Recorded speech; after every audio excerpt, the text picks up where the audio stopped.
welcome to another Chinese food adventure. I am in the beautiful city of Fuzhou in Fujian province, and I come here with a mission, which is of course to eat food. But in preparation for this food adventure, I actually asked my subscribers on Bilibili to suggest to me some of the must-try items in this city. Well, I was not at all prepared for the result. I got literally hundreds of comments telling me I need to try something called佛跳墙. Its literal translation is Buddha jumping over the wall, and from a quick online search, I can see it's some kind of soup. I thought the best way to learn more about this dish is to hit the streets of Fuzhou and ask local Fuzhouers what they think of their local dish. I have my microphone, let's go. 佛跳墙是什么？就是福州的一个比较特有的一个美食吧。蛮多食物混合在一起的，是木鱼的、猪脚的、鲍鱼啊、海参，去慢慢蒸，做成了一碗类似汤的一样的一道菜，汤底很浓，很好吃。你觉得在哪里吃这个佛跳墙比较好？聚春园嘛，聚春园聚春园就在那儿。这个比较老牌，聚春园的比较老牌。哦，就是这个吗？前面的那个。So I have to say this has been a very worthwhile interview. I've learned a lot of things. I've learned that the place that everyone is actually recommending I go and eat at is literally just here where I've been interviewing them. So that's great for me. But this is by no means the only place you can get佛跳墙 in this city. So many shops, there are signs in the windows, but apparently not all of these places are very traditional. It seems like this is going to be the most traditional place to get it. So hopefully we won't have to line up for too long. It seems to be a famous place, so who really knows? So I guess I didn't have to be too worried about not getting a table. It is pretty empty here. Here's another thing I just learned about佛跳墙. It's very, very expensive. 8,888 renminbi, but I've just seen that it's for 10 people. Still, that's a lot. That's expensive. How much for one person? 498 renminbi? So that's like 100 Australian dollars. So I set about ordering that as well as one of my other favorite Fuzhou dishes, li zhi rou, lychee pork. If this is my 佛跳墙, I'm going to laugh. That is so small. 是这个吗？对，这是佛跳墙哦。Oh, 谢谢. I'm in a bit of shock. This is definitely the most expensive thing I've ordered per its size. Just for a little size comparison here, it's roughly the size of my fist. This is 500 renminbi, and I could probably finish this in one gulp. But when you go through inside, there is a lot in here. There's like at least one abalone, if not two. There's a sea cucumber, an entire sea cucumber, actually something that I've never tried before. And if you're wondering why it's called Buddha jumping over the wall, I actually got some answers outside about that too. 好像就是有传说，寺庙里面的那些和尚嘛，他闻到巷子的另一端有一道菜很香，从墙那边翻过来，就是一道墙，然后翻过去，所以叫佛跳墙。Because this food is literally so good that even a monk who doesn't eat meat and seafood would jump over a wall to eat it. So I'm excited to see if it really is that good. Here we go. I guess I'm just gonna try it. I'm firstly just gonna try some of that soup. It smells actually really, really good. And you bet I'm gonna savor it because if my calculations are correct, it's gonna be roughly 50 renminbi per spoonful. Ooh, very salty, very umami. Like the umami just hits you in the face, which is obvious because there's so much seafood in this. Now let's get into the goodies. So the thing I am most excited to try, wow, look at it. It's like the whole thing. I'm excited to try this.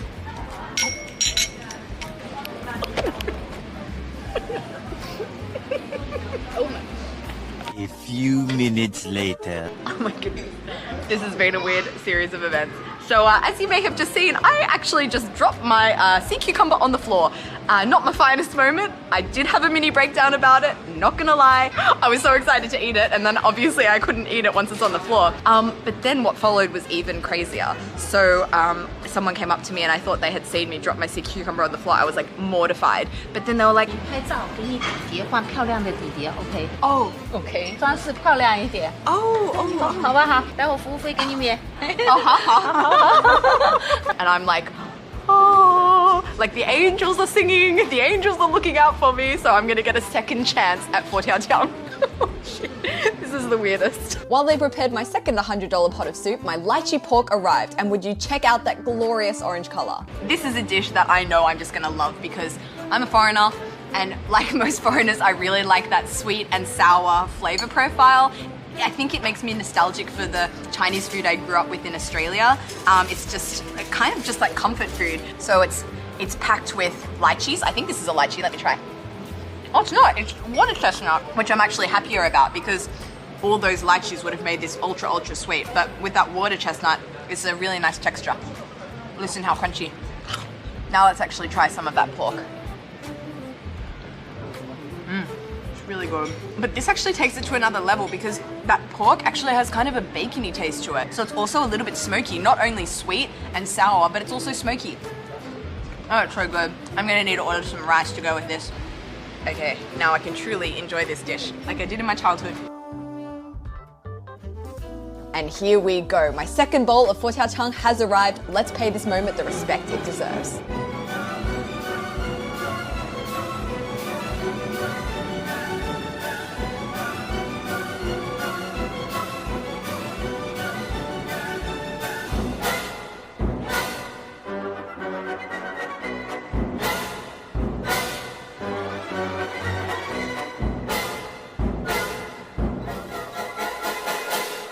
Oh, it's so like jelly-like. It has like an umami taste, but I don't know if it's from that or from the soup and it soaked up the juices. It's mostly just the texture, I'd say. Going in with an abalone. Nice consistency, not too chewy. Lovely looking mushroom. Here's another thing I've never eaten before, pig foot tendon. It didn't have much of a taste, it was more of a texture. A very, very chewy texture, might I add. So at this stage, I am pretty sure I have eaten at least a little bit of everything in this soup. And my thoughts are, this is kind of like your upgraded mum's chicken noodle soup. And what I mean by that is, you know, when you're feeling sick, you've got a cold, you're in bed and you want something warm and nutritious to like boost you up. This is the exact thing you'd want to have because I'm sure that this is just so good for your body with all of those ingredients in there.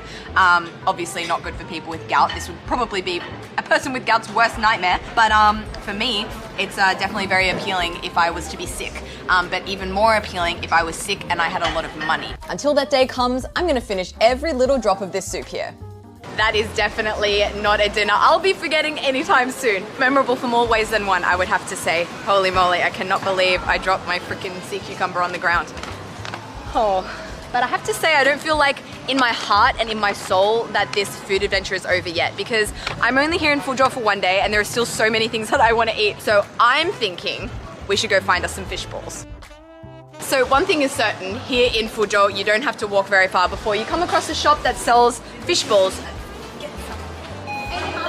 Oh, hello! It was only when I entered I realized this isn't just any fishball store. This place has been in business making fish balls for almost 100 years. This here is a photo of the original store.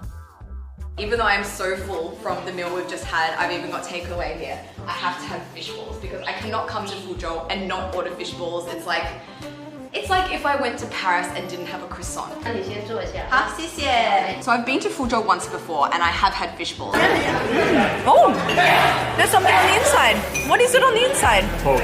Pork, okay, so it should be more like a fish pork ball. Yum! Yeah, I could eat 5 more of those. So I thought here I could mix it up a little bit. I've actually gone for the eel ball, which she says is also a bestseller. 口感更 Q， 但是它有一点小腥味。谢谢，哇，很大。It comes with 5 balls per serve and a total price of 12 renminbi. I find it kind of funny that this is just like so much cheaper than the other soup we just had. These balls are quite big, you know? Look at that. Hot.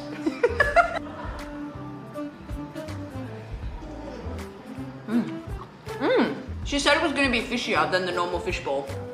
But I actually really like it. It doesn't have like a fishy consistency. It still holds its shape so well. It reminds me more of a really thick dumpling than it does like something made of fish on the outside. You can kind of see there. And the meat inside is just so tender and salty and flavorful. The outside is really umami. Man, Fuzhou people really like umami. I've learned that today. It's really good. When I'd almost finished my fish balls, the waitress told me not to forget about the soup. She told me to add this special pepper as well as some vinegar to intensify the taste. Apparently this is how the locals eat it. So let's mix that up and now try the soup. Wow, 更香，好喝，好喝，这个更香。So I tried a spoonful of the soup before I added the pepper, and I found it was like, okay, it's okay, it's nothing crazy. But after I've added the pepper and the vinegar, it's like a completely different dish. Yep, that did it.